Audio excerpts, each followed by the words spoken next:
22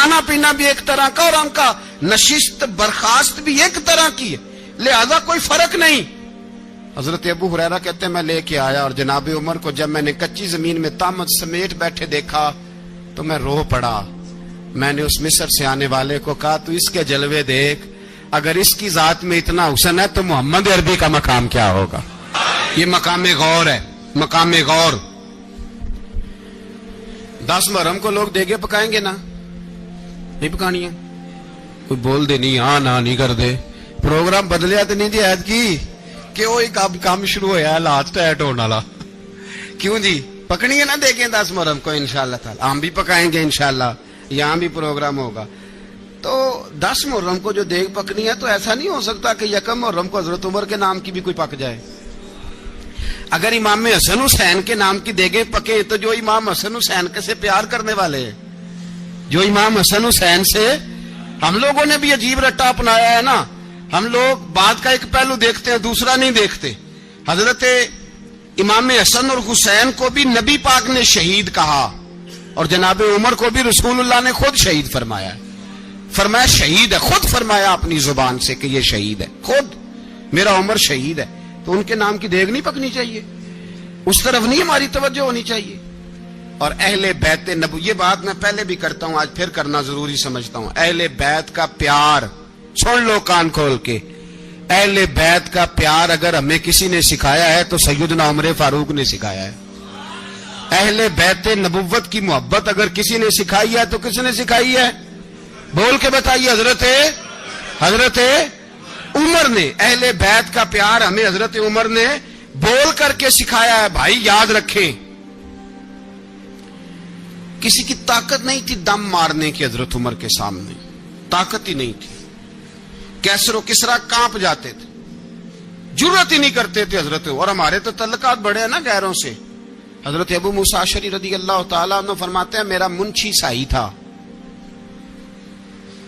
وہ کاتب کہتے تھے وہ لوگ، میرا حساب کتاب عیسائی تھا۔ تو فرماتے ہیں ایک دن میں نے وہ سارا حساب کتاب لین دین کے حضرت عمر کو دکھایا تو فرمانے لگے جس نے لکھے ہیں اس کو بلاؤ۔ کہنے لگے ضرور مسجد نہیں آ سکتا۔ کیوں نہیں آ سکتا؟ کہنے لگے وہ عیسائی ہے۔ کہتے ہیں حضرت عمر جلال میں آ گئے۔ آپ فرمانے لگے جنہیں رب دور کرتا ہے تم کیوں قریب کرتے ہو؟ جنہیں اللہ دور کرتا ہے۔ فرمایا تم غیروں کو اگر عہدے دو گے تو اپنوں کا کیا بنے گا؟ اگر تم غیروں کو عہدے دو گے تو اپنوں کا۔ یہ سوچ ہے جو آج برما کے مسلمانوں کے لیے بھی ضروری ہے۔ کہا اگر تم غیروں کو عہدے دو گے تو اپنوں کا۔ ہم نے غیروں کو عہدے دیے تو دیکھا نا اپنے کس طرح کاٹے جا رہے ہیں۔ غیروں کو جو عہدے دے دیے یرانے سارے غیروں سے، روز دعویٰ ہوتا ہے چین ہمارا سجن ہے، چین ہمارا دوست ہے۔ او بھائی دوست ہے تو اس سے کہو نا کہ برما تو تمہاری ایک چھوٹی سی ریاست ہے، چین کے بغیر تو وہ سانس بھی نہیں لے سکتا، اس کو کہو نا اس حکومت پہ دباؤ ڈالے۔ لیکن ہم لوگوں نے غیروں کو عہدے دیے تو اپنے پس گئے۔ حضرت عمر کہتے تھے ذمی کا ہم ادب کریں گے، ذمی کافر کا ہم، ایسا کافر جو مسلمان ریاست کو قبول کرے، بدامنی نہ پھیلائے۔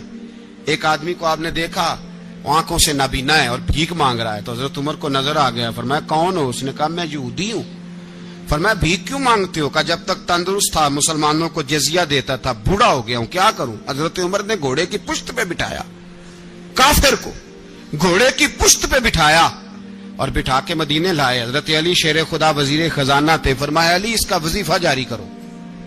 کہا یہ کون ہے؟ فرمایا یہ یہودی ہے لیکن یہ ہمیں جزیہ دیتا رہا، بوڑھا ہو گیا بیچارہ، بھیک مانگنے پہ مجبور ہے، ہماری حکومت کے اندر رہتا ہے، اس کا پورا وظیفہ جتنا خرچہ اتنا وظیفہ لگاؤ۔ حضرت علی کہتے ہیں میں وظیفہ لگا رہا تھا اور وہ میرے نبی کا کلمہ پڑھ رہا تھا، وہ رسول اللہ کا کلمہ پڑھ رہا تھا۔ یہ مزاج، یہ نہیں کہ کافر۔ حضرت عمر نے گورنروں کو خط لکھے تھے کہ زبردستی کسی کو مسلمان نہیں کرنا، جہاں ان کی عبادت گاہیں بنی ہو گرانی نہیں، کوئی مندر کوئی گرجا ضائع نہیں کرنا۔ اسلام سب کو جینے کا موقع دیتا ہے، پر بے ایمانو ظالموں بدذاتوں تمہیں یہ کہتا ہے کہ ہم تمہیں جینے کا موقع دیتے، تم بھی مسلمانوں کو جینے کا موقع دو۔ یہ جہاں بستے ہیں جہاں رہتے ہیں انہیں وہاں جینے کا موقع دو، انہیں بھی اللہ اکبر کہنے کا موقع دو، انہیں بھی قرآن پڑھنے کا موقع دو، انہیں بھی رسول اللہ پر درود پڑھنے کا موقع دو۔ ہمارے ملک میں عیسائی اپنی مرضی سے کھلے عام تبلیغ کرتے ہیں. یہاں تو چینل چلائے ہیں عیسائیوں نے. کسی مذہبی جماعت نے کبھی جلوس نکالا ہے کہ عیسائیوں کا چینل بند کرو؟ بولے نکلا ہے کہ نہیں نکلا؟ کتنے ظلم کی بات ہے.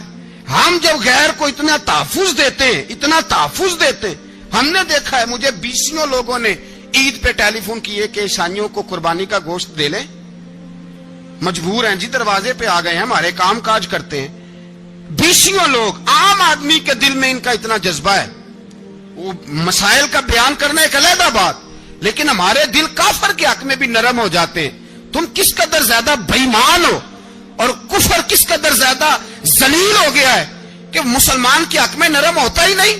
اور اس سے بڑے ذلیل وہ ہیں جو ان ذلیلوں کے سپورٹر ہیں.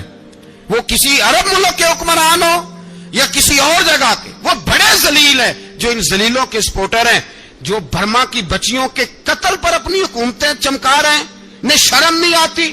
اس قدر مسلمان تڑپا ہے، لیکن ان بے غیرتوں کو ذرا ہوش نہیں آئی. اور یہ ان کے کماش، ان کے دلال جو ہر جگہ ان کی سپورٹ کر کے اپنی حکومتیں قائم کرتے ہیں، بے ایمانوں کو پتہ نہیں کہ کب ان پر اللہ کا عذاب اترے گا اور کس طرح ان کے پرخشے اڑیں گے. تمہیں اپنی ذلت اور رسوائی نظر نہیں آ رہی کہ زمین کس طرح تمہارے لیے تنگ ہو گئی ہے؟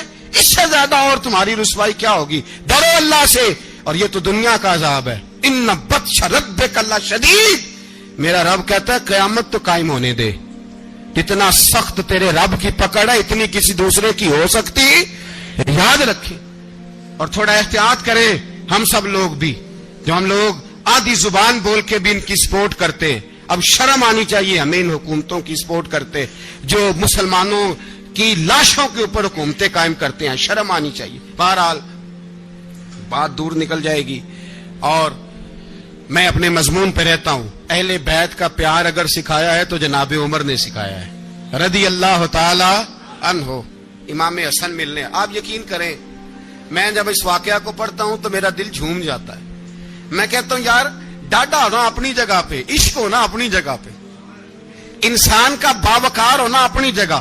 جہاں کھڑے ہونا تھا وہاں یہ کھڑے ہوتے تھے، اور جہاں جھکنا تھا وہاں یہ ان لوگوں میں اقبال نے کہا تھا تیری نگاہ ناز سے دونوں مراد پا گئے. عقل غیاب و جستجو، عشق حضور و اضطراب. جہاں اگر آیا ہے سامنے کیسر و کسرا تو عمر جیسا دلیر کوئی نہیں. اگر سامنے آیا ایران کا بادشاہ تو عمر جیسا تگڑا کوئی نہیں. اگر آیا ہے سامنے غسان کا بادشاہ تو عمر جیسا عادل کوئی نہیں. لیکن اگر علی کا بیٹا آیا ہے، اگر فاطمہ کے لال پارے آئے ہیں، تو پھر فاروق اعظم سے جیسا محب کوئی نہیں، پھر ان سے جیسا پیار کرنے والا کوئی نہیں. اندر بیٹھے ہیں جناب عمر، اندر تنہائی میں کچھ وزیروں سے گفتگو ہو رہی ہے، میٹنگیں جاری ہیں. آپ کے بیٹے ملنے آئے جناب عبداللہ ابن عمر. ابا جی ملنا ہے. بات ٹھہرو، بات کر رہا ہوں، کوئی نہ اندر آئے. صاحب زیادہ باہر کھڑا ہے. تھوڑی دیر گزری تو امام حسن بھی آ گئے. کون آئے؟ آپ کو جو ملے گا امام صاحب کا نام لینے سے، وہ سردار ہیں جنتی. کون آئے؟ سارے بولیے. امام حسن، تیری نسل پاک میں ہے بچہ بچہ نور کا، تو ہے نے نور تیرا سب کرانا. امام حسن آئے تو حضرت عبداللہ ابن عمر کو دروازے پہ کھڑے دیکھا. کہا امیر المومنین کہاں ہیں؟ کہنے لگے حضرت عمر کے بیٹے. کہنے لگے وہ اندر بیٹھے، کچھ میٹنگ ہو رہی ہے اور انہوں نے کہا کوئی اندر نہ آئے، لیکن آپ جانا چاہیں تو چلے جائیں. آپ جانا چاہیں تو، تیری نسل پاک میں ہے بچہ بچہ نور، آپ جانا چاہیں تو چلے جائیں. تو انہوں نے کہا جب آپ باہر کھڑے ہیں تو مجھے کوئی اتنا ضروری کام نہیں، اور ابھی زور کی نماز تھوڑی دیر میں ہوگی، میں مسجد میں مل لوں گا امیر المومنین سے. یہ بات کہہ کہ امام حسن چلے گئے. یار اتنی بڑی بات نہیں تھی، اتنی بڑی بات نہیں تھی. وہ میرے استادوں کا بیٹا بھی آئے تو کہا ٹھیک ہے جی وہ سوئے ہوئے ہیں، کوئی غرض نہیں یار، میں ٹھہر کے آ جاؤں گا. کوئی بڑی بات نہیں تھی، دیکھا جائے تو بڑی بات نہیں تھی، پر بات بہت بڑی تھی، اس لیے کہ یہ خالی حسن نہیں، یہ حسن ابن علی ہے، یہ حضرت فاطمہ کے لخت جگر. حضرت عمر باہر نکلے. عبداللہ ابن عمر سے پوچھا کوئی آیا تو نہیں؟ تو کہا حضور امام حسن آئے تھے. تو کہا پھر شہزادے کو اندر کیوں نہیں بھیجا؟ کہا میں نے کہا تھا. وہ کہنے لگے اگر امیر المومنین مصروف ہیں تو میں ظہر میں مل لوں گا. حضرت عمر رونے لگے. فرمایا بیٹے تو نے اچھا نہیں کیا. پھر مسجد نہیں گئے، سیدھے امام حسن کے دروازے دستک دی. امام حسن باہر آئے. کہا شہزادے آئے تھے تو ملے کیوں نہیں؟ تو امام حسن کہنے لگے حضور آپ کا اپنا بیٹا دروازے پہ کھڑا تھا, آپ کا اپنا بیٹا دروازے پہ کھڑا تھا, اور منع بھی کیا تھا آپ نے, تو میں زور میں مل لیتا. حضرت امام حسن فرماتے جوش جذبات میں جناب عمر نے سر سے پگڑی اتار دی, جوش جذبات میں. کہنے لگے